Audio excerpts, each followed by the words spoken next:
সুপ্রভাত বন্ধুরা, কেমন আছো সবাই? আশা করি সবাই ভালো আছো। আর আমি পার্বতী আবারও নিয়ে চলে আসলাম তোমাদের জন্য সুন্দর একটা ব্লগ ভিডিও। তো আজকে দেখো আমাদের এখানে চারিদিকে শুধু বন্যা আর বন্যা। আর এই আষাঢ় শ্রাবণ ভাদর মাসে কিন্তু আমাদের এদিকে প্রায় বন্যা হয়েই থাকে। আবার কখনো কখনো কিন্তু আমাদের ঘরে দুয়ারে জল ঢুকে আমরা বাড়ি ছাড়া হতে লাগে।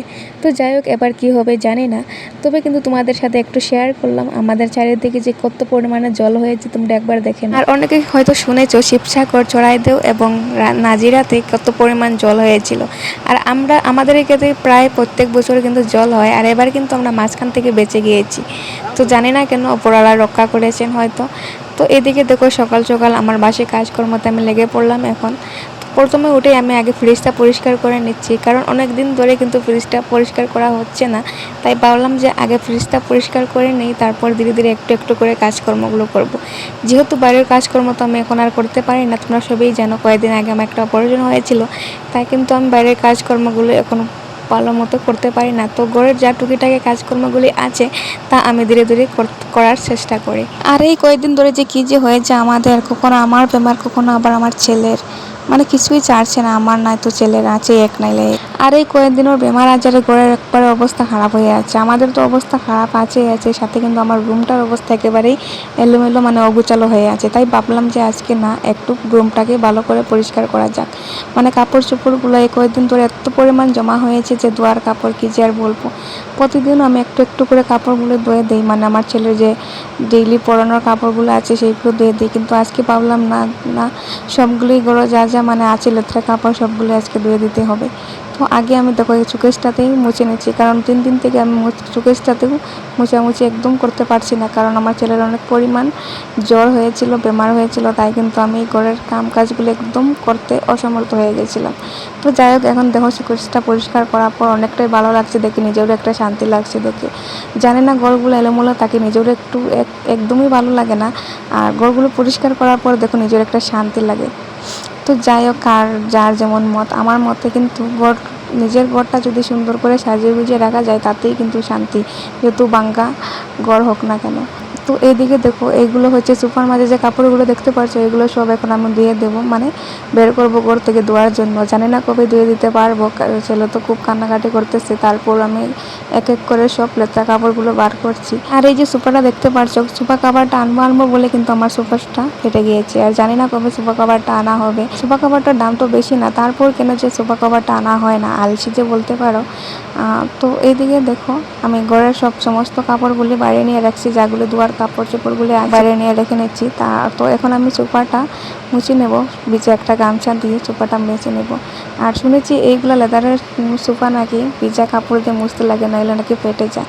তো যাই হোক, মাঝখানে আমি কিন্তু মানে সোফাটা ভিজা কাপড় দিয়ে কয়েকদিন মোছামুছি করছিলাম না, তাই বোধহয় সোফাটা ফেটে গিয়েছে। তো এইদিকে দেখো আমার বিছনাটাও গোছানো হয়ে গেছে। তারপর পালঙ্গের যে তাকগুলো দেখছো, তাকগুলো কিন্তু আমি চকচকে করে মুছে নিলাম। তো আমার কিন্তু পালঙ্গের মাঝে কিন্তু ধুলাবালি থাকলে একদমই ভালো লাগে না, তাই কিন্তু আমি প্রতিদিন পাই পালঙ্গের উপর থাকগুলো ভালো করে মুছে নিই। তো এবার আমি ঘরটা ঝাড়ু দিয়ে দিচ্ছি, তোমরা এখানে দেখতেই পারছো।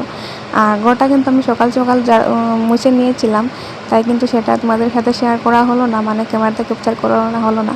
তো এদিকে আবার আমি চলে এলাম রান্নাঘরে। তো রান্নাঘরে এসে আমি দেখো খালি বোতলগুলো ফিল্টারে জল দিয়ে ভরে নিচ্ছি, কারণ জানোই তো আমাদের ঘরে সবার কিন্তু পেটে স্টোন, তো ফিল্টার করে জল খাওয়া হয়।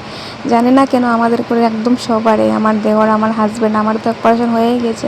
সেদিনকে আমার কাকা শ্বশুরের পেটে মানে স্টোন বেরিয়েছে আল্ট্রাসাউন্ড করানোর পর, যে ওনার পেটে স্টোন আছে।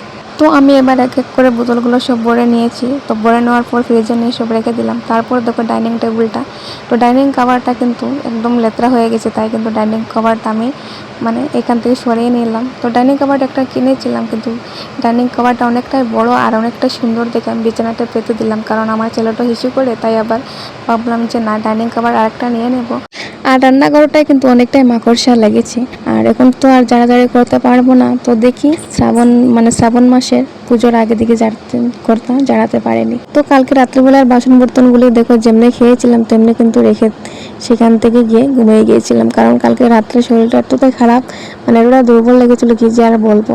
তো এবার ঘুম থেকে উঠার পর আগে আমার রুমটা গুছিয়ে নিলাম, কারণ আজকে ডিউটি অফ আছে তার। তো আস্তে ধীরে ভাবলাম যে রান্নাটা করব, তো তাই প্রথমে আগে আমার রুমটাকে গুছিয়ে নিলাম, তারপর আসলাম রান্নাঘরে।